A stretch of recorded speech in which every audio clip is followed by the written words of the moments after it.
ሰላም ወገኖች እንዴት ናችሁ? ሰላም ናችሁ? እግዚአብሔር ይመስገን እኔ በጣም ደህና ነኝ። ጌታ ይባረክ። ዛሬም ብቅ ብያለሁ። ባይብል ስተዲያችንን እንቀጥላለን። አንድ መዝሙር ልጋብዛችሁና አጠር ያለ ባይብል ስተዲያችንን ዛሬም እንቀጥላለን። አንድ ቆንጆ መዝሙር ያገኘሁት የሙሉ ቀንን የዘመረው አንድ ወንድማችን በረከት ተስፋዬ በዘመረው አብረን ጌታን ያመልክልን። ከዛ በኋላ እንቀጥላለን። ተባረኩ።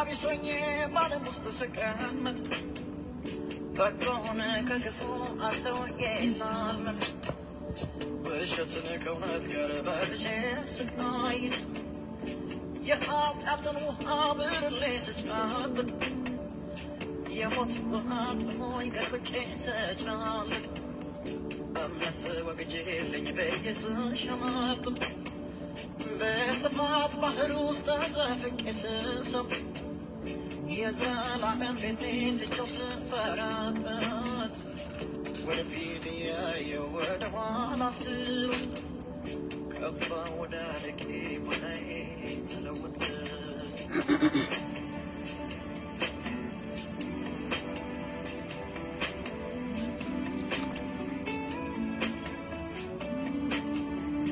ፈተናው በዝቶብኝ ሰውነቴ ደቆ ገላዬ ሰልስሎ አንጀቴን ተጣብቆ ማገልገል አቅቶኝ ኃይሌ እንደገለርኩ መቅረዜ ባዶ ነው ዘይቴ ፈሷልኩ የማበራ መስሎኝ ሳላውቅ ጨልሜያለሁ እንደ ሻማ ስቀልጥ ለካ ሰንብቻለሁ ወራዜ ብቻለ ላምባው ፈሷለቀ የአብርሃም ድንበር በሽታው ታወቀ ንፋስ ነካውና ራሴን ጨለመ ተክዬ ያላቆምኩት ድንኳኔም ሰመመ ቤት መስራት ጀምሬ ሳቃ ሳይገባበት የሚያጠናክረው ማገር ሰርፍበት በቆመው አጣናት ቃለን ጠምቁበት ከውጭ ብቻ እንዲታይ በቀለም አስዋብኩት ጣራውን ሳልከድን ባገሩን ሳልጨርስ ጭቃን እንደፍኩበት ግድግዳው እንዲለብስ ማለት ላይ ቆሞ አልተመሰረተ በጣራው ትክክል ምሰሶ አልቆመ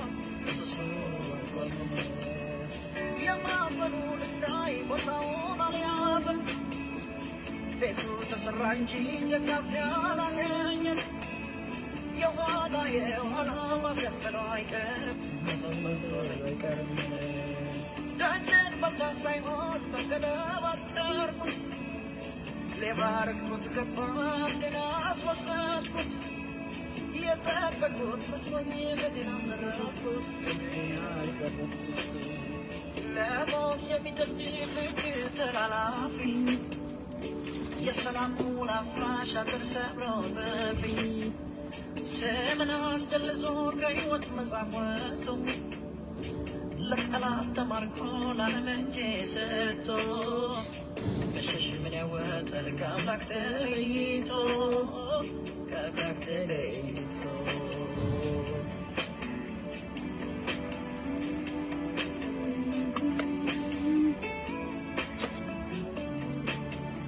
ቃል ኪዳን አፍርሼ በእውኔ ልጠፋ እንደገና ልደክም ልለፋ ባቢሎን ትስብ ላይ ድንበሬን ሳሰፋ የቀረበልኝን ማዕድ ስደፋ አንጋት ጭያየው የላክሜ ስጋፋ የነበረኝ ሁሉ ከእጄ ላይ ተደፋ ሰንሰለት ምን መስሎን አላምዳንስም በለው ሆዳችን ሳይጠግብ በምሬት ተሞላን ኃጢአትን እንደህል አላምዳንስም በለው ከማንጋው ተለየን ቀረን ወደኋላ የሰላምን ምሕረት አፍርሼ ስጋለን የሚደርስብኝን ክፉን ሳላስብ ወድቄ ተሰበርኩ አሁን በማላሰብ እትታን ክርስቲያን ሆኜ ስመላለስ ሕይወቴ ተቀጨ ቢያሳቅበሰብስ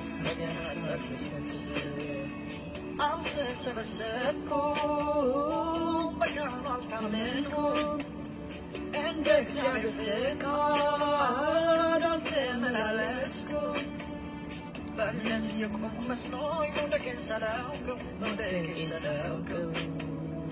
እግሬ በእግዚአብሔር ቤት ልቤ ግን ባለም ነው ከአድማስ ወዲያ ማዶ ዓለምን እያየሁ በሚያዳልም ስፍራ ቆሜ ተንሸራተት ሰው ሳይገፈትረኝ እንቅፋት ሳይመታኝ እግሬ ሸምተት ብሎ ወለምታው ተሰማኝ ኑሮዬን ላሳካ በዓለም ውስጥ ዛክሬ ሸምበቆ ስደገፍ ተሰበርኩ አብሬ በዓለም ፍርፋሪ እየተደለለ ጠንካራ አባጣው ልቤም ተከፈለ ልቤ ልፍስፍስ ነው መቁረጥ ያቅተኛል አሁንም ከልምድ ጨዋታ ያምረኛል ከናንን አላይም አልወርስም በተስፋ እንደ ሎጥ ድንኳኔን ወደ ሰዶም ላስፋ ከፍናፍንቶች ጋር በኃጢአት ልማማ የተዋደድኩ ነፍሴን በዚያ ትጥፋ እያለ ሲዝናና የተቻለ ማሪ ከተፍ ይለት መጣለ የመከራው ጥሪ ሞገደኛ ሆኖ ከአምላክ ጋር መጣላት ማገዶ መሆነው ለሚፋጀው እሳት አይጠቅምም በኋላ እያወቁ ማጥፋት አሜን ሃሌሉያ። ወገኖቼ ጌታ ይባርካችሁ። በእውነት በጣም ቆንጆ መዝሙር ነው ወንድማችን የዘመረው። ዓለም የሚለውን ነገር በጣም በደንብ የተረዳ ሰው ነው ሙሉ ቀን መለሰ እና መዝሙሮቹ ይናገራሉ። ወገኖቼ ዓለም ማለት የምናየው መሬት፣ ዛፎቹ፣ ባህሩ፣ ቅጠሉ አይደለም። ዓለም ማለት ምንድነው? ዝናዋ፣ ለሀብት ያለው ምኞት፣ የስጋ ምኞት፣ እነዚህ በሙሉ ናቸው ዓለም የሚባለው። ሲስተሙ የሚባለው በዓለም አንድ ነገር ለማግኘት የእግዚአብሔርን ቃል ከእግዚአብሔር ውጪ ሰው የሚኖረው ያ ሲስተም ዓለም ነች። የገንዘብ አምሮት ይለዋል መጽሐፍ ቅዱስና ያንን ይናገራል። ይሄ በጣም ደስ የሚል መዝሙር ነው። ተባረኩ ወገኖቼ። እንቀጥላለን። ዛሬ ሙቀት ስለሆነ ጃኬቴን አወለኩኝ። ጠዋት ትንሽ በርድ ነበር፣ አሁን ደግሞ ይሞቃል። that's why ያወለኩት። ተባረኩ። እንጸልይና ወደ ፕሮግራማችን። እግዚአብሔር አባት ሆይ በጌታ በኢየሱስ ስም ስለዚህ ቆንጆ ቀን አመሰግንሃለሁ። in the name of Yeshua እና ወገኖቼ ደግሞ ያለንን ጊዜ ጌታ ሆይ ካንተ ጋር እንድታስተምረን ለመምጣትህ እንድንዘጋጅ ጌታ ሆይ እየተናገርከን ነው። in the name of Yeshua ጸልያለሁ። እኔም ወገኖቼም እግዚአብሔር ሆይ እንድንዘጋጅ እርዳን። እነሆ የበጉ ሰርግ ደርሷል፣ ሙሽሪት ሚስቱም ራሷን ስላዘጋጀች ተብሎ ተጽፏል። ጌታ ሆይ ራሳችን እንድናዘጋጅ ጌታ ሆይ ዛሬም ይህን ፕሮግራም አድርጌያለሁ። ጌታ ሆይ ባርክልን በጌታ በኢየሱስ ክርስቶስ ስም። ኃጢአት በደል ቢኖር በጌታ በኢየሱስ ክርስቶስ ደም የታጠበ ይሁን። ጌታ እግዚአብሔር ሆይ አንጻን፣ የህይወታችን መጽሐፍ ንጹህ ይሁን። ጌታ ሆይ ለመምጣትህ እንድንዘጋጅ እርዳን። ስፒሪት ሶል ኤንድ ባዲ ጌታ ሆይ አሜን። ወገኖቼ ዛሬ ይዤላችሁ የመጣሁት ምንድነው? ጠዋትም እየሰማው ነበርና ከዚህ በፊት ብራይድ ጌት ሬዲ የሚለው ትምህርት በደንብ ተርጉሜ ብዙ እንትን ክፍል ተካፍለናል። ያ አሁን ሁለተኛው ዝም ብዬ ሼር ላድርጋችሁና ምክንያቱም ምንድነው ጌታ ሊመጣ ስለሆነ ሰዎች እንዴት ነው ራሳችንን የምናዘጋጀው? አንዳንድ ሰዎች ምን ይላሉ? ነብይ ሳዱ እንደውም ሲያስተምሩ ክርስቲያን የሆነ በሙሉ የሚነጠቅ ይመስላችኋል? አይደለም፣ ሁሉ ሰው አይነጠቅምና ለመነጠቅ ግን የሚነጠቀው ማን ነው? ራሱን ያዘጋጀ ሰው ነው። ስለዚህ ራሳችንን ማዘጋጀት አለብን። we have to be ready።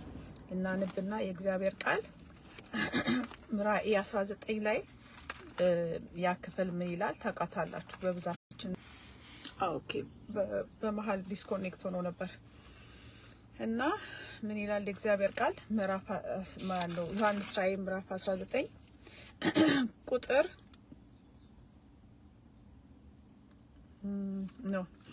ቁጥር 9 ላይ ሶሪ እርሱ ወደ በጉ ሰርግ ራት የተጠሩ ብፁዓን ናቸው ብለ ጻፍ አለኝ።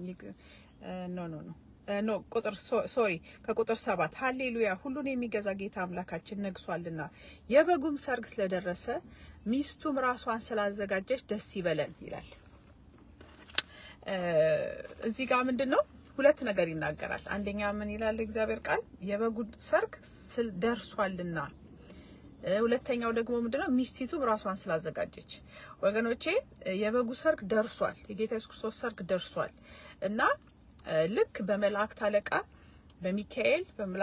በሚካኤል ያንን ትራምፔት ሲነፋ መለከት ሲነፋ የኋለኛው ሁለተኛው መለከት የመጀመሪያው መለከት ትዝ ይላችሁ እንደሆነ እግዚአብሔር አብ እግሩ ጌታ ኢየሱስ ክርስቶስ ያው አንድ ናቸው። እግሩ ሲረግጥ በሲና ተራራ 3 ሚሊዮን እስራኤላውያን የሰሙት ድምጹን ሊሰሙ ሲሉ የመጀመሪያውን ትራምፔት ያኛው መለከት አለ። ሁለተኛው የኋለኛው የሚለው ደግሞ የመጨረሻው ትራምፔት ደግሞ ጌታ ኢየሱስ ክርስቶስ ሲመጣ ያ መልአክ የሊቀ መልአኩ ሊነፋው ያለ የተዘጋጀ እንትን አለ ትራምፔት አለ ወይ ደግሞ መለከት አለ።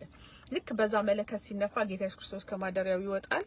ከዛ ይወስደናል ማለት ነው። የተዘጋጀ ነው፣ ከተዘጋጀን ይወስደናል። ስለዚህ ይሄ ትምህርት በጣም ይረዳናል ወገኖቼ።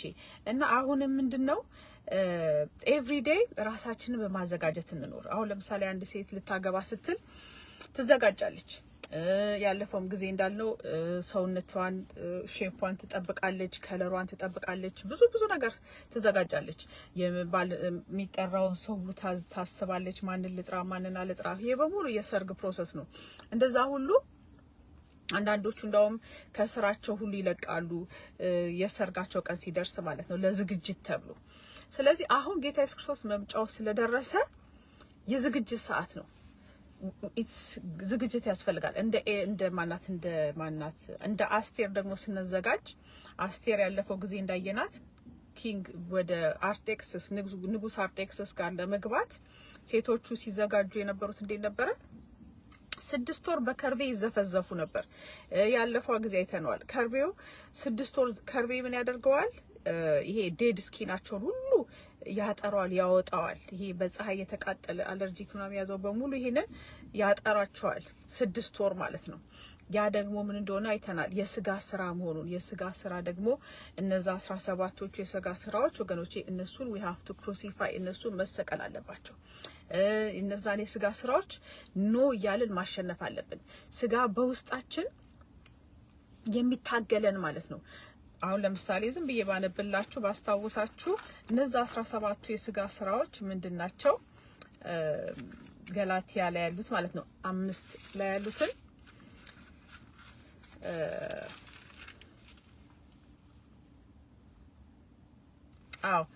የስጋም ስራ የተገለጠ ነው። ሮዚዬ ጉድ ሞርኒንግ። ከዛ የስጋም ስራ የተገለጠ ነው። እርሱም ዝሙት፣ እርኩሰት፣ መዳራት፣ ጣዖት ማምለክ፣ ሟርት፣ ጥል፣ ክርክር፣ ቅንዓት፣ ቁጣ፣ አድመኝነት፣ መለያየት፣ መናፍቅነት፣ ምቀኝነት፣ መግደል፣ ስካር፣ ዘፋኝነት ይህንን የሚመስል ነው። አስቀድሜ እንዳልኩ እንደዚህ ያሉትን የሚያደርጉ የእግዚአብሔር መንግስት አይወርሱም ይላል። እዚህ ጋር ወገኖቼ ነብይ ሳዱ ሲያስተምሩ እስቲ ራሳችሁን ፈትሹ አሉ። ከዚህ ከ17ቱ የትኛው ነው እናንተ ጋር ያለው አሉ። ስለዚህ ራሳችን ሁላችንም ማየት አለብን እና ከዚህ ውስጥ በውስጣችን ስትራግል ብናደርግበት በውስጣችን የሚታገለን ኃጢያት ካለ ያ ስጋ ነው። ስጋ ማለት ወገኖች አስተሳሰብ ማለት ነው። አስበን በውስጣችን ፋይት የሚያደርገን ማለት ነው። አንዳንዱ በውስጡ በጣም ዝሙት ሊኖረው ይችላልና ያንን ለማሸነፍ ይታገላል። ጳውሎስ ያለው በቃ ያንን ማለት ነው ከአዳም የወረስነው ኃጢያታችን ናቹራሊ የወረስናቸው ማለት ነው። እነዛን ማድረግ አለብን፣ መስቀል አለብን ወደ በጉ ሰርግ ለመጠራት ወገኖች። ዛሬ መዘጋጀት አለብን። ዛሬ እየጾምን እየጸለይን የስጋን ስራዎችን ገድለን፣ ምክንያቱም ነገ ጌታ ሲመጣ ብዙ ሰዎች ጌታ መጥቶ ይወስደኛል እኔ ቪዲዮዎች አይቻለሁ ትንሽና ጌታ ይመጣል ሊወስደን ይላሉ። አሜን፣ ጌታ ይባረክ። እውነት ነው ሊወስድ ነው የሚመጣው እና ግን የሚወስደው ማንን ነው? ክርስቲያን ስለሆንኩ ወይ ጴንጤ ስለሆን ብላችሁ አታስቡ። የሚወስደው ማንን ነው? የተዘጋጁትን ነው። የስጋ ስራቸውን ገለው ካሁኑ ወገኖቼ ተዘጋጅተን ዛሬ አሁን ሮዚ ያለች እኔ ያለው እንደዚህ ወገኖች ደግሞ ገብተው ያሉና የምንዘጋጀው ሁሉ ይጻፋል። ከዛ በኋላ ጥሪ ወረቀት ይደርሰናል። ያ ምንድነው? መነጠቅ ነው። ዛሬ የተዘጋጀ ሰው ነው ነገ የሚጠራው። ስለዚህ ዛሬ ስጋ ስራዎቻችንን ግድል እንዳውም ሊስቶቹን ደግሞ እናያቸዋለን። ሁለተኛው ደግሞ ምክንያቱም ዝርዝሮቹን እናያቸዋለን ምን ራሳችንን እናዘጋጅበት። አንደኛ በከርቤ ሁሉ ጊዜ ራሳችን ላይ ፕራክቲስ ማድረግ አለብን። ምክንያቱም ስጋ ከተውነው ለቀቅ ካደረግነው ስጋችን ብዙ ነገር ውስጥ ይገባል።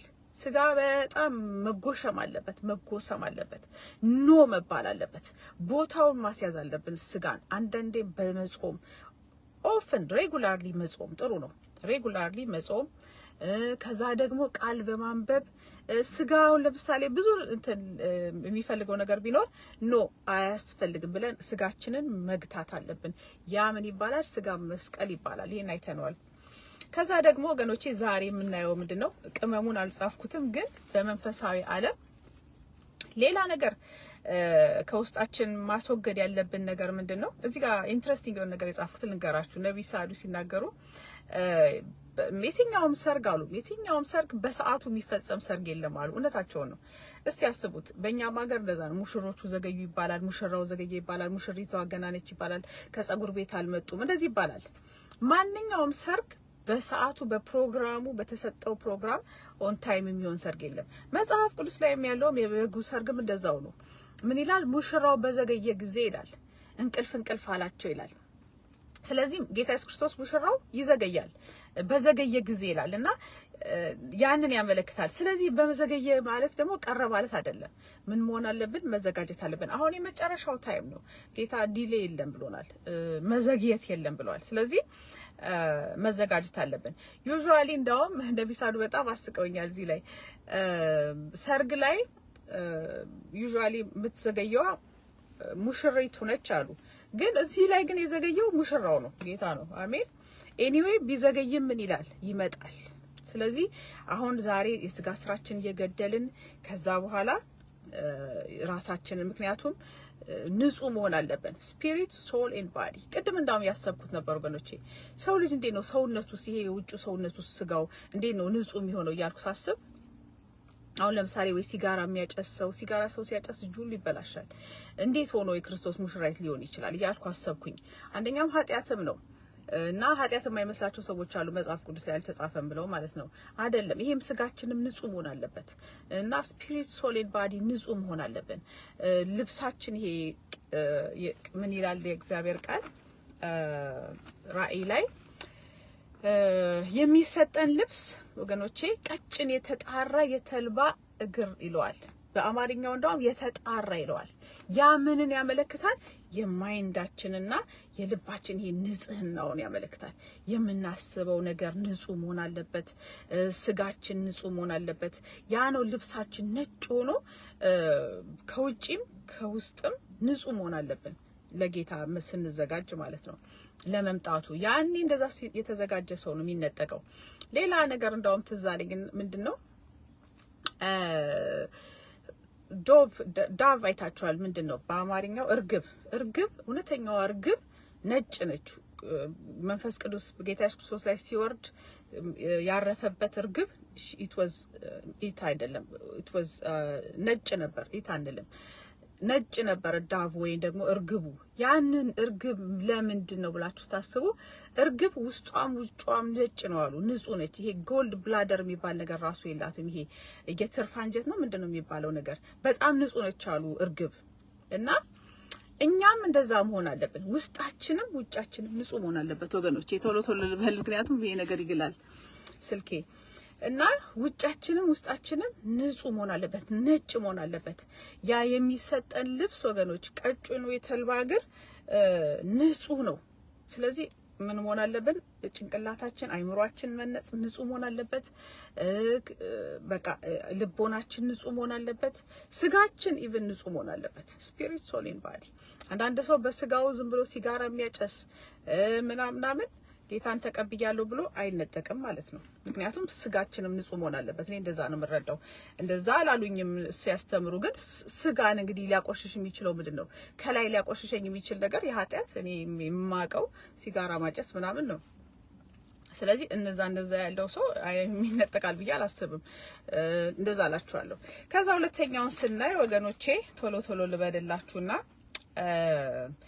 6ቱን ወር አስቴር በከርቤ ተዘጋጃለች። ከርቤን አይተናል።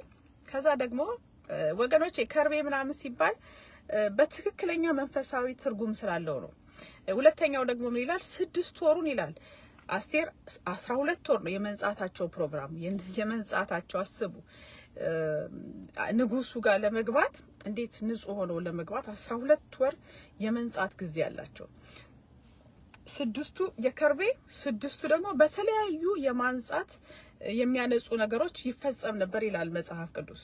ስለዚህ የተለያዩ ነገሮች ውስጥ ደግሞ ምን አለ? ሲናመን አለ። ይሄ ምንድነው? ቅርንፉድ ምናምን። ይሄ ሲናመን ምንድነው በአማርኛ? ቅመሞች አሉ ብቻ። እና እነሱ ቅመሞች እነሱን ለማጥራት ይጠቀሙባቸዋል።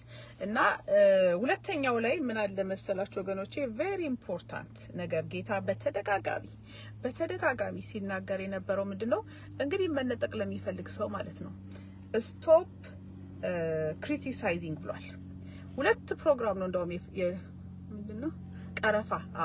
2 ፕሮግራም ነው እንደውም ጌታ በዛ ፕሮግራም ላይ ሲናገር እኛንማ በጣም ይመለከተናል። ክሪቲሳይዘሮች ነን። በጣም መተቸት የአንዱን ፕሮግራም አሁን ለምሳሌ የአንዱን ፕሮግራም እንደዚህ አድርጎ ይሄ እንደዚህ ለምን እንደዚህ ያደርጉታል ራሳችን ማየት ትተን በጣም ክሪቲሳይዝ እናደርጋለን።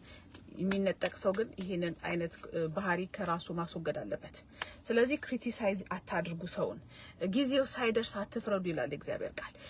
አሁን ለምሳሌ አንዳንድ ልጆች የሚያዘጋጁትን ፕሮግራም አትናገሩ ብለዋል ነብይ ሳዱ። ምክንያቱም እነሱ የሰሩበትን ሞቲቭ እግዚአብሔር ነው የሚያውቀው።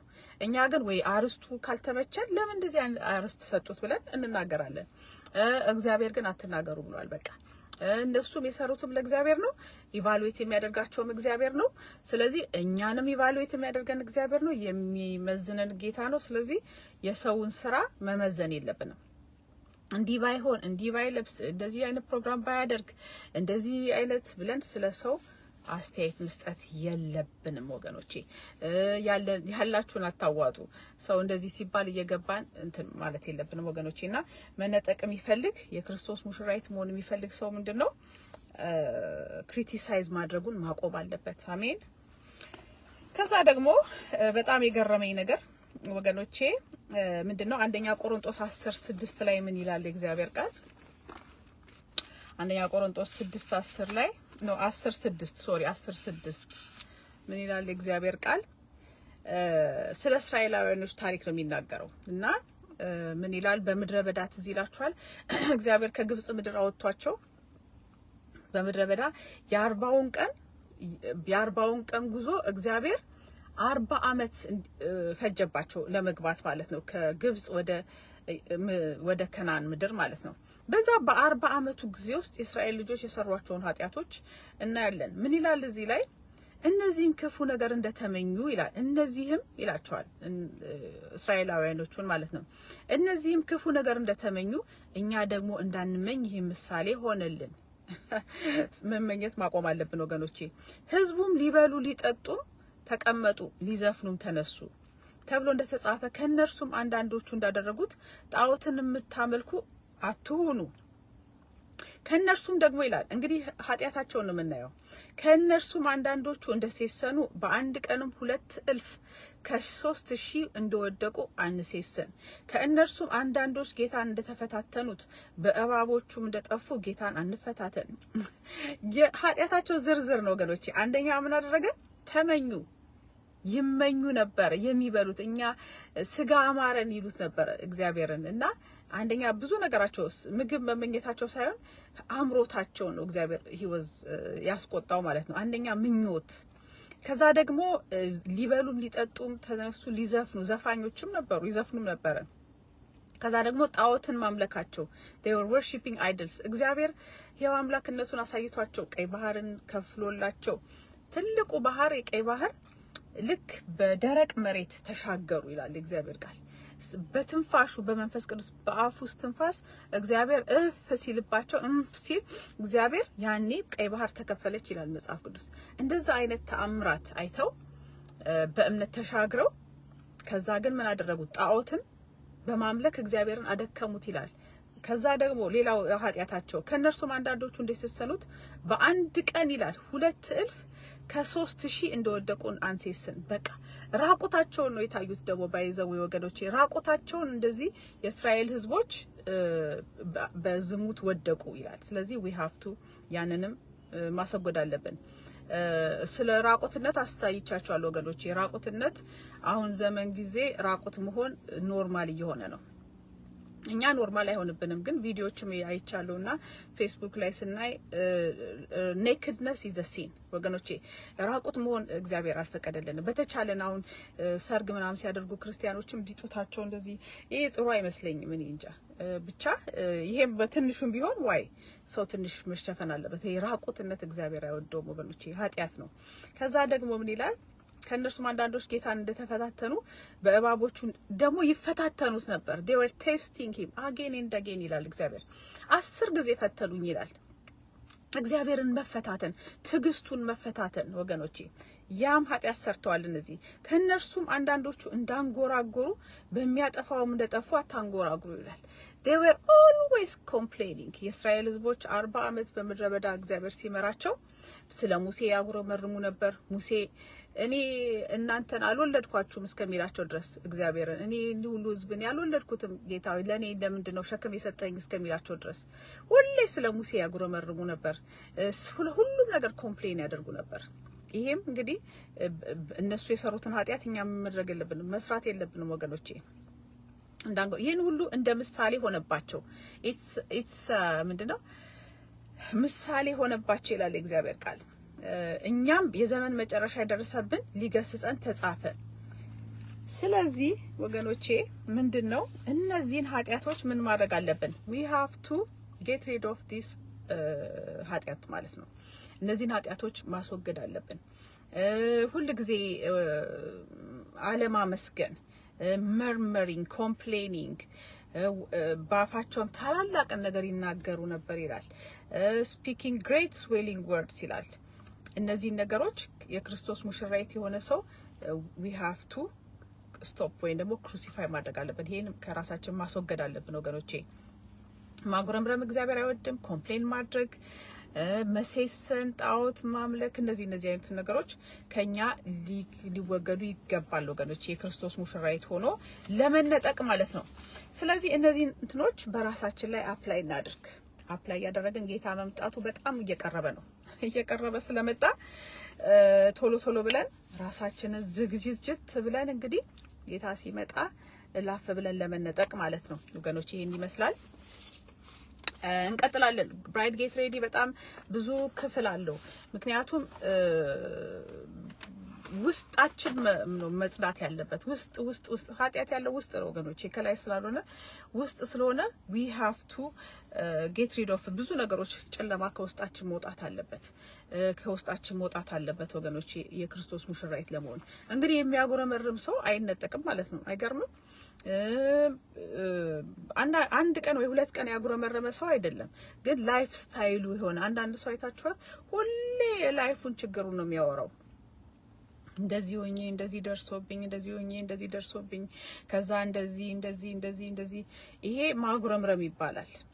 ሁሉ ጊዜ እግዚአብሔር ደግሞ ያንን ያስቆጣዋል እና ያንን የክርስቶስ ሙሽራይት የሆነ ሰው ያንን ማጉረምረም ማቆም አለበት ማለት ነው ወገኖቼ። በጣም በፍጥነት ነው የሚሄደው። ተባረኩ። ይቀጥላል እሱ ስለ ብራይድ ጌት ሬዲ ሙሽሪት ተዘጋጂ የሚለውን እንቀጥላለን። ግን ዛሬ ምንድነው አንደኛም ደግሞ ለጌታ መምጣት የሚያዘጋጀን ምንድነው? ለጌታ መምጣት የሚያዘጋጀን ምንድነው? ጸሎት ነው። ስለ ጸሎት ትንሽ ልበላችሁና ጸሎት በጣም ደስ የሚል ነገር ነው ወገኖቼ። prayer is so wonderful beautiful የሆነ ነገር ነው። ጸሎት በጣም ቆንጆና ጥሩ ነገር ነው ወገኖቼ። ምክንያቱም በጸሎት ብዙ ነገር ከእግዚአብሔር እንቀበላለን። ከዚህ ዓለም ጋጋታ ራሱ እፎይታና ቫኬሽን እናገኛለን። ወደ ጌታ ዞር ፊታችንን የኛን ፊት የሚፈልጉ ብዙ ነገሮች አሉ። ከነሱ ሁሉ ዞር የሚያደርገን ጸሎት ነው በእግዚአብሔር ፊት ማለት ነው። አሜን። ከዛ ደግሞ ስለ ጸሎት አይነቶች ስናይ ብዙ ትምህርት ስላለ ነው ወገኖቼ ማስሮጣችሁ። ብዙ የሚጠቅማችሁ ትምህርት አለ ይዣለሁ። ከዚህም በኋላም ይዛለሁ ብዙ አለ። ስለዚህ ታገሱኝ። አሁን ምንድነው የሚቀጥለው? the need to travel። ጸሎት ላይ ምን ያስፈልጋል ወገኖች? ጸሎት ላይ ምን ያስፈልጋል? ጸሎት ላይ በጣም መታገል ያስፈልጋል። ጸሎት አሁን ለምሳሌ travel is the dying part of prayer. An expectant mother often feels she is at the very brink of death during her childbirth. በምጥ የወለዳችሁ ሮዚዬ በምጥ ከሆነ የወለድሽው ታውቂያለሽ። ልክ የመሞት ያክል ነው እናቶች የሚሰማን አይደል? እኔ በምጥ አይደለም የወለድኩት፣ ግን ምጥ ማለት እናት ሞት የሚላት ማለት ነው፣ ጊዜ ማለት ነው። እንደዛ ሁሉ በጸሎት ጊዜ ደግሞ ሌበር የምናደርግበት የምንደክምበት ታይም ያ ምን ይባላል? ሌበሪንግ ትራቬል ይባላል። ወይ ደግሞ ምንድነው ይባለው? አጥብቆ መጸለይ። በቃ አጥብቆ የመጸለይ ማለት ነው። it's so important። ብዙዎቻችን ከእግዚአብሔር ዘንድ የማንቀበለው ለምንድነው? አጥብቀን ስለማንጸልይ ነው። አጥብቀን መጸለይ ማለት ደጋግመን ነገሩን ከእግዚአብሔር ዘንድ እስከምናገኝ ድረስ በዛ ነገር ላይ መሞት ማለት ነው። that is what is called traveling ማለት ነው። a similar dying process takes place when we travel in prayer. It's a process that takes much time and dedication። ጸሎት ዴዲኬሽን እና መስጠትና ጊዜ ይፈልጋል ወገኖች። I think እኔ በሚመስለኝ ወገኖቼ ብዙ ሰዎችን ጸሎትን አድካሚና አድካሚ አሰልቺ የሚያደርገው ከሰዎች ከዚሁ ከፌስቡክ የተማርኩት አንድ አገልጋይ ሲናገር ምናለ፣ አንደኛ ሁሉ ጊዜ የራሳችሁን ስለምትጸልዩ ነው ያለ ሰው አለ መሰለኝ። እንደዛ ነው ያለው። ምንድነው ኤኒዌይ ፖይንቱ ጸሎትን አሰልቺ የሚያደርገው ምንድነው? ሁሉ ጊዜ በእኛ ዙሪያ ከሆነ ህይወት ራሱ ያደክማል ወገኖቼ። ሮዚዬ እዚህ ጋር አንቺ ኮንቻለሹ ህይወት ራሱ ሁሉ ጊዜ ለራሱ ብቻ የሚኖር ሰው ያደክማል። ለሌሎች መኖር፣ ስለሌሎች መጸለይ፣ የሌሎችን ጉዳይ ላይ ስትሆን ለሌሎች መኖር ሲጀመር ነው ህይወትም አድካሚ የማይሆነው፣ ጸሎትም አድካሚ አይሆንም። እንደዛ ማለት ነው። ሁሉ ጊዜ ግን ስጠኝ፣ ከዚህ ነገር አውጣኝ፣ ከዚህ ጠብቀኝ ብቻ ከሆነ ያደክማል። ምክንያቱም ያኔ የጠየቁትም ወይ እግዚአብሔር ሰጠኛል፣ ከዛ የሚጠብቀው ነው ይጠብቀኛል። ከዛ በኋላ ብቻ አንደኛው it will be finished ያልቃል። ግን የእግዚአብሔርን ፕላን የእግዚአብሔር የሆነውን ነገር የእግዚአብሔርን ሐሳብ for example ስለ እግዚአብሔር መንግስት፣ ስለ ክርስቶስ አካል፣ ስለ ሰዎች መዳን፣ ስለ ሰዎች ደህንነት፣ ስለ ሰዎች እድገት ከሆነ አንደኛም አያደክምም፣ ሁለተኛም ደግሞ ምንድነው አያደክምም፣ ምንድነው ደግሞ የሚባለው አያሰለችም። ግን ሁሉ ጊዜ ስለኔ ብቻ ለኔ ብቻ ከሆነ ጸሎት ራሱ ቦሪንግ ይሆናል። እኔ እንደዛው ነው ያገኘሁት። ግን ስለሌሎች ስጸልይ፣ ለሌላ ሰው መኖር ስጀምር፣ ከራሴ ወጣ ስል ያን ጊዜ አይደክመኝም ወገኖቼ፣ እና ቦሪንግም አይሆንብኝም ጸሎት። የሌሎችን ነገር እያየሁ ጸልያለሁ። ከዛ ደግሞ ሁለተኛ ደግሞ ቦሪንግ የሚያደርገው ይሄ የኔ ነው ወገኖቼ። የሚጠቅመው ሰው ይቀበላል፣ የማይቀበለውም አይቀበለውም፣ ችግር የለውም። ሌላው ደግሞ ጸሎትን እኔ ቦሪንግ ያደርጋል ብዬ የማስበው አንደኛ ስለ ራስ ብቻ መጸለይ፣ ሁለተኛ ደግሞ የሌሎቹን ጸሎት ህይወት እኛ መድገም ስንፈልግ አሁን ለምሳሌ የኛ አስተማሪ ፓስተር ሲንግ ሲያስተምር 100 ቀን ጌታ ጾም ብሎት 100 ቀን ምናምን ይጾማል። አሁን እኔና እሱን ብታወዳድሩን እሱ 100 ቀን ጌታ ጾም አለው አይደል? እኔ ደግሞ ኦልሞስት ኤቭሪ ዴይ ደግሞ መጾምን ጌታ ያለማመደኝ ነው። ኦልሞስት ኤቭሪ ዴይ ወይ ብሬክፋስት እና ላንቼን ዴዲኬት ያደረኩኝ እንደዛ ማለት ነው። እሱ 100 ቀን ጾመ፣ እኔ ደግሞ እንደዚህ። እሱ ወይ ስንት ሰዓት ቢጾም አስተማሪ ቢጸልይ፣ እኔ ደግሞ ብሬክ ዳውን ያደረኩ መጸለይ ይመቸኛል። አያችሁ ሰውን ኮፒ ያለ ማድረግ 10 ደቂቃ የጸለየው ሰውዬ እና 1 ሰዓት የጸለየው ሰውዬ 1 ሰዓት ስለጸለየ ውጤታማ አይደለም። እኔ 10 ደቂቃ ጸልዬ ከዛ በኋላ ደግሞ 20 ደቂቃ ጸልዬ ልተኛ ስል ደግሞ 30 ደቂቃ ጸልዬ ውጤታማ ሆናለሁ። እኔ ጸሎት የማይሰለቸኝ ለዚህ ነው። ግን ግዴታ ስለተንበረከኩ 1 ሰዓት መቆየት አለብኝ ብሎ የሚያስብ ሰው ያም የሚያደክም ይመስለኛል። ቦሪንግም ያደርገዋል። አስተማሪያው ለምሳሌ እንዳለው 100 ቀን ጾም ሲለው ጌታ ይጾማል፣ 50 ቀን ጾም ሲለው ይጾማል። እኔ ደግሞ 150ውን ከምጾም ኤቭሪዴ ኦልሞስት ኤቭሪዴ ሁለቱን ሚል ጃምፕ ማድረግ ይመቸኛል። ብሬክፋስት ላንችን ጃምፕ አድርጌ ኦፍን ነው የምላችሁ፣ ኦፍን እንደዛ መጾም ለኔ ይመቸኛል። ስለዚህ እናንተ እንደሚመቻችሁ አሁን ለምሳሌ ተንበርካችሁ 1 ሰዓት ያ ወርድ ብቻ ዝም ብሎ ወርድ ብቻ ከሚወጣችሁ 10 ደቂቃ ግን ውጤታማ የሆነች ጸሎት ጸልያችሁ ተነሳችሁ በኋላ ደግሞ 20 ደቂቃ ልትተኙ ስትሉ ደግሞ ወይ 30 ደቂቃ ቶታሊ ስታዩት 1 ሰዓት ሊሆን ይችላል። ያ ውጤታማ ያደርጋል ብዬ እኔ ቦሪንግ እንዳይሆንም ያደርጋል ብዬ አምናለሁ ወገኖቼ። ስለ ያንን this is የኔ እንትን ነው ሼር ያደረኳችሁ ደግሞም ይሰራል። እና ሰው አንዱ ሰው ተንበርከከበት የማይነሳ ሰው አለ። እሱ እንግዲህ እንደ ጥሪው ነው። እኔ ደግሞ ሰዓቴን እየከፋፈልኩ ነው የምጾመው የምጸልየው። እንደዛ አላችኋለሁ ወገኖቼ። አሜን። ስለዚህ ትራቬሊንግ በጸሎት መድከም ግን ያስፈልጋል። ከእግዚአብሔር እስከምንቀበል ማለት ነው። እኔ አሁን ለምሳሌ ከእግዚአብሔር ዘንድ የምጠይቀው አንድ ጥያቄ አለኝ። የምጠይቀውን ጥያቄ እስካሁን ስቲል እየጠየኩት ነው ጌታን፣ ስቲል እየጠየኩት ነው ነገሮችን እስከማገኝ ማለት ነው። እንደዛ አይነት መሰጠትና ሌበር ማድረግ ያስፈልጋል ማለት ነው። ከዛ ደግሞ travel is the energy put into our prayer, press on in prayer። በቃ ግሮኒንግ በማቃሰት እንደዚህ መጸለይ በጣም it's so beautiful ወገኖቼ። እንደዛ አንድ ነገር አይታችሁ ከልባችሁ ስቅስቅ እያላችሁ በቃ እንደው በመቃተት ፋሪስቶች በዚህ በጣም ጎበዞች ናቸው በጸሎት ማለት ነው። ትንሽ ነው ስለነሱ ዕውቀት ያለኝ፣ ግን እንዴት እግዚአብሔር ፊት እንደሚደፉና ከልባቸው ስለሆነ ነው ጌታ የሚገለጥላቸው። እና ከልብ አንድ ነገርን ከልብ ይዞ በእግዚአብሔር ፊት መውደቅ ማለት ነው። ከልቤ ሰዎች መጥፋት ካሳዘነኝ እግዚአብሔር ፊት ግሮን እያደረኩ አረ ጌታዬ አይሁን እያልኩ እያለቀስኩኝ መጸለይ ማለት ነው። ከዛ ደግሞ travel is the depths of desire in prayer። መሻት ያስፈልጋል። አንድ ነገር መሻት ከሌለው ምንም ማግኘት አይቻልም። ከእግዚአብሔርም ዘንድ አናገኝም። ኢን ላይፍ ራሱ ፍላጎት ከሌለን ማግኘት አይቻልም ምንም ነገር ወገኖቼ። ስለዚህ ዲዛየር ያስፈልጋል። አንድ ነገር የማግኘት ፍላጎት፣ የእግዚአብሔርን ድምጽ የመስማት ፍላጎት፣ ራእይ የማየት ፍላጎት፣ ቪዥን ማየት። ጌታ እኔ እንደ ቴሌቪዥን ቪዥን ማየት ፈልጋለሁ። እኔ ስላላየሁት መንፈሳዊ ዓለም የለም ማለት አይደለም፣ አለ።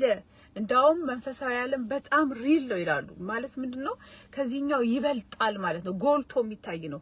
እሱም ማየት ፈልጋለሁ። ዲዛየር ያስፈልጋል፣ መሻት ያስፈልጋል።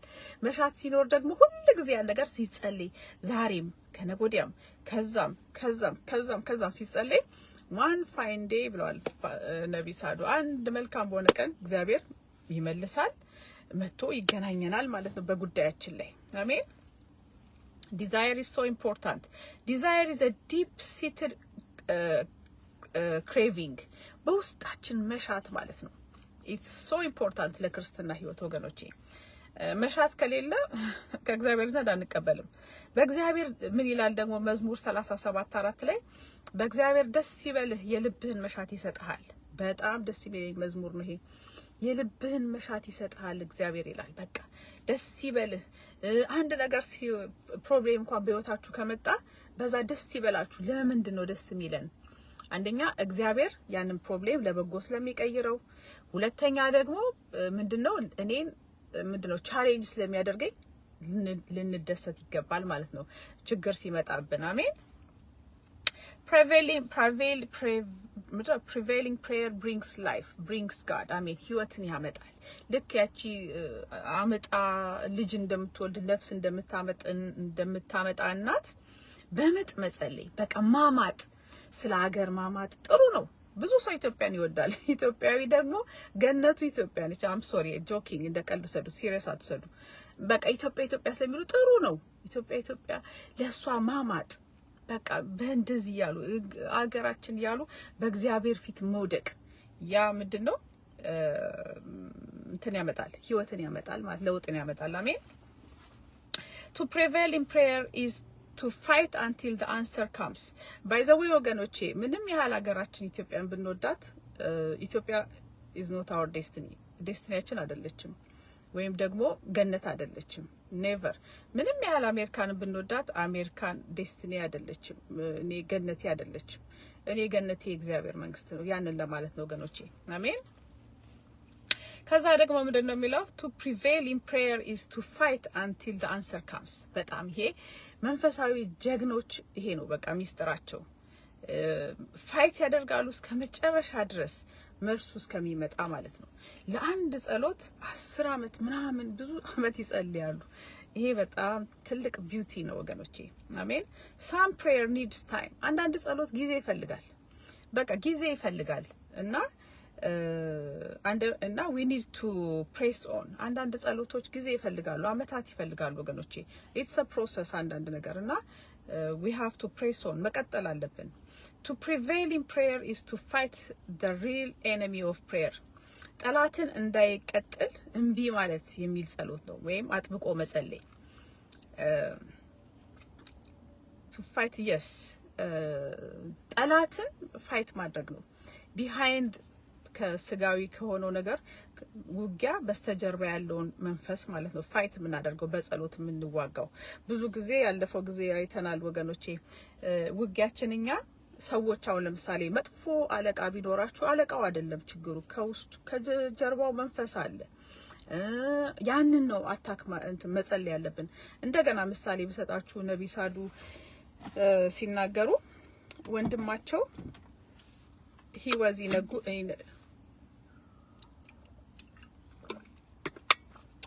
ወንድማቸው ከጋንጎች ጋር ነው የሚባለው ከዱርዮች ጋር ግሩፕ ፈጥሮ በጣም ሲያስቸግራቸው ከዛ ቢደበድቡት ይላል ምንም አይቀየርም። ከዛ የእግዚአብሔር መንፈስ አይናቸውን ይከፍትላቸውና የምትዋጋው ውጊያችን ከደምና ከስጋ ጋር አይደለም ይለውን ነገር ከዛ አንድ ሳምንት ጾም ጸሎት ገቡ። እየጾሙ እየጸለዩ መንፈሱን ሲያስሩ መጨረሻ ላይ ወንድምየው በቃ ኖርማል ሰው ሆነ። እንዳውም እስካሁን ድረስ ፓስተር ነው። ሂዝ ኢቭን ፓስተር። ስለዚህ የምን የሚያስቸግሩ ነገሮች ወይ ሰዎች ሁኔታዎች ምናምን ከጀርባ መንፈስ አለ ወገኖች። እኔ በተለይ የስድብ ምናምን መንፈስ በደንብ ሰምቼው አውቃለሁ። እና አንተ የምታዩት ያቺ የተሳደበችዋን ሴትዮ ነው፣ ግን በውስጥ መንፈስ አለ ጆሮአችሁን ቢከፍትላችሁ። እና ውጊያችን ከዛ ከኤነሚ ጋር ነው። የጸሎት ጠላት የሰው ጠላት ከሆነው ጋር ማለት ነው። ያንን ማስቆም እንችላለን በጸሎት። አሜን። ሶስተኛው ምንድነው? ስለዚህ ጸሎት is beautiful ወገኖች። ጸሎት በጣም ቆንጆ ነገር ነው። to prevail in prayer is to pray with intense earnestness. James 5:17 ኤልያስም አጥብቆ ጸለየ የሚለው ማለት ነው። ኤልያስ አያችሁ እግዚአብሔር ሰዎች አጥብቀው ይጸልዩ ነበር። he used to pray አጥብቆ ይጸልይ ነበር። ሐዋርያትም አጥብቀው ሲጸልዩ ከዛ እነ ጴጥሮስ እንደተፈቱ ማለት ነው። አጥብቆ መጸለይ በቃ መልስ እስከሚመጣ ድረስ። እንደዚህ አይነት ክርስቲያን በጣም ብዙ ድል ያገኛል። ከዛ ደግሞ to prevail in prayer is to be fixed in our prayer purpose. በቃ ጽኑ ሆኖ በፐርፐዝ ማለት ነው። በአላማ የሌለው ሰው ይነቀላል ወገኖቼ። ትላንትናም እያነበብኩ ነበር። ልክ እንደ እንትና ቪዥን የሌለው ሰው አላማ ማለት ነው። ቪዥን የምታየው ነገር ማለት ነው። ቪዥን ብዙ ልንለው እንችላለን። ቪዥን ራዕይ ምናምን ሲሉን ምንድነው ል ነበር። ቪዥን ማለት ፐርፐዝ ማለት ነው። ስራዬ ብላችሁ ያዛችሁት ነገር ማለት ነው። ያን ነገር አገኛለሁ ብላችሁ ግብ ያዛችሁት ማለት ነው። እና ግብ የሌለው አሁን ለምሳሌ ትላንት ሳነብ የነበረው ካህኑ ማን ነበር? አብያታር በአማርኛ አብያታር ነው።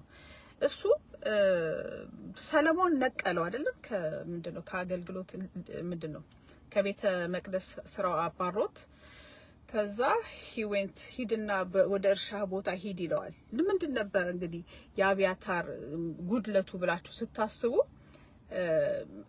ቪዥንለስ ነበረ፣ አላማ ቢስ ነበር።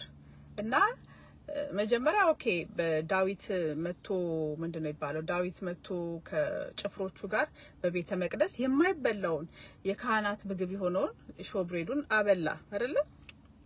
መጽሐፍ ቅዱስ ላይ እንደሚለው ከዛ እንዲበሉ ፈቀደ።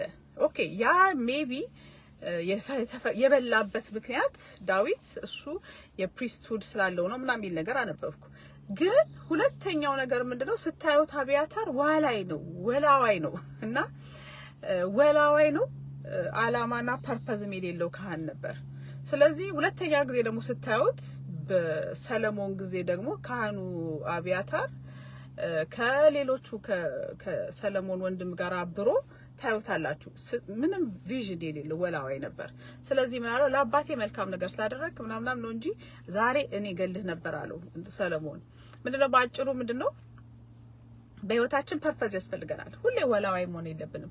እዚህም ጋር የሚል ሰው እንትን የለውም ማለት ነው።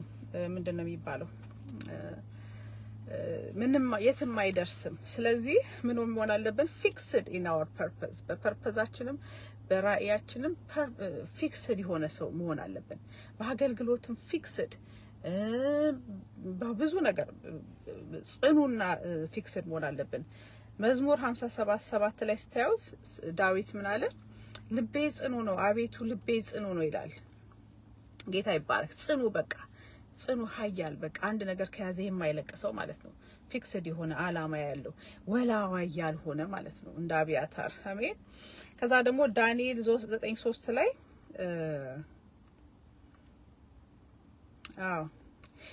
ዳንኤል ለጾም ለጸሎት እንዴት ልቡን እንዳቀና 9:3 ላይ ዳንኤል ላይ ይናገራል።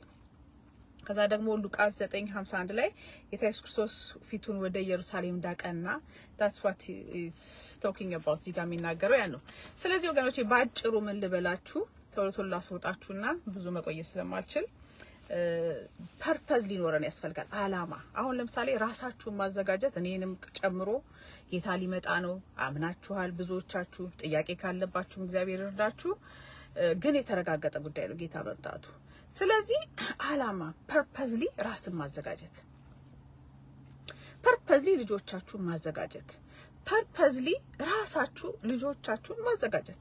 ከዛ ደግሞ ፓስተሮች የሚሰሙ ካሉ በጎቻችሁን እግዚአብሔር ወዷችሁ የሰጣችሁን መንጋ የሰጣችሁን ቤተክርስቲያን እነሱ እንዲነጠቁ እነሱ ላይ ስሩ።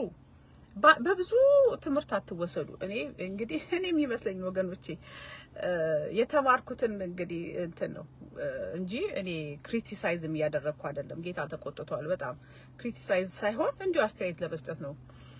የሰጣችሁን እግዚአብሔር የሰጣችሁን በጎች ለክርስቶስ መምጣት ማዘጋጀት። ስለዚህ ያንን ፐርፐዝ ያለበዛ ወላዋይ እንደ ካህኑ አብያታር ወላዋይ ሆኖ መነቀል ስላለ ህዝቡን ፐርፐዝሊ ለጌታ መምጣት ማዘጋጀት። እኔ አሁን ፐርፐዝ ስራዬ ብዬ ነው አሁን ዝም ብዬ ሌላ የራሴ ስራ መስሎ ይሄም ስራ ነው ጌታ ጊዜ ሰጠኝ። ስለዚህ ፐርፐዝሊ ብዬ የእግዚአብሔር ህዝብ ማዘጋጀት አለብኝ ብዬ ነው። ይሄን ስላችሁ እኔ ዝግጁ ነኝ ብያልኩ አይደለም፣ ግን እኔ የእግዚአብሔር ህዝብ አትሊስት እንደ ሮዚ ይሰሙኛል። እነሱም ማዘጋጀት አለብኝ፣ ልጄም ማዘጋጀት አለብኝ።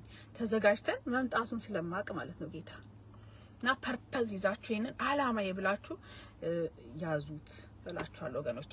ያ ነው ኢትስ ሶ ኢምፖርታንት። በጸሎትም በምንም ኃያላን እንግዲህ የሚለው እኮ መጽሐፍ ቅዱስ ጡንቻ አላቸው እኮ አይደለም። ኃያል የተባሉበት ምክንያት ጽኑዓን አይለቁም። አንድ ነገር ከያዙ ፐርፐዛቸውን አይለቁም ማለት ነው ኃያላኖቹ እንጂ የሆነ ጋንግ የሆነ ስፖርተኞች አይደሉም። ኃያላን ጽኑ ናቸው። አንድ ነገር ከያዙ ኤልያስ ጽኑ ነበር። አንድ ነገር የያዘውን ከግብ ስለሚያደርስ አንድ ጸሎት ይዞ 7 ጊዜ የሚጸልይ እንደዛ ማለት ነው ጽኑ መሆን ማለት ነው። እነዛ ፊክስድ ሆናችሁ ህዝቤን እኔ ቸርች አንድ ሰው ሳይነጠቅ አይቀርም ብላችሁ ፕላን አድርጉ። ጌታ መምጣቱ በጣም እየቀረበ ነው። ከኔ ቸርች ማንንም እንዳይቀርብላችሁ ስፒሪት ሶሌን ባዲ ሰዎችን ማዘጋጀት በትምህርት ቢዚ መሆን ልጆቼ አይቀሩም ብላችሁ በልጆቻችሁ መስራት እኔም አልቀርም ብላችሁ ራሳችሁን ማዘጋጀት ያለበለዚያ ጌታ ሲመጣ ይሄ ኮምፕሌን የሚያደርግ ባፉ ክሪቲሳይዝ የሚያደርግ ከዛ ደግሞ ብዙ ነገሮች በስጋውም ያልተዘጋጀ ሰው እንዴት ሆኖ ይነጠቃል ወገኖቼ ያላችኋለሁ እኔም ፐርፐዝ የምመጣው እኔ የሚሰማኝ ሰው አለ ስለዚህ እነሱን ላዘጋጃቸው እኔም እዘጋጃለሁ ልጄን አዘጋጃለሁ ማደርገው ጉዳይ ነው እና ያላችኋለሁ ተባረኩልኝ ጌታ ኢየሱስ ክርስቶስ እየመጣ ነው እንነጠቅ ይሄ ያቻለም እንግዲህ ትልቅ ትዕይንት ልታይ ነው ያም የጌታ መምጣት ነው የማይቀር ጉዳይ ነው እና አሁን በጣም እየተፈሳፈስን ጌታ ሳይመጣ ሰውን አዘጋጅተን ላፍ ለማለት ነው አሜን ተባረኩልኝ ባይ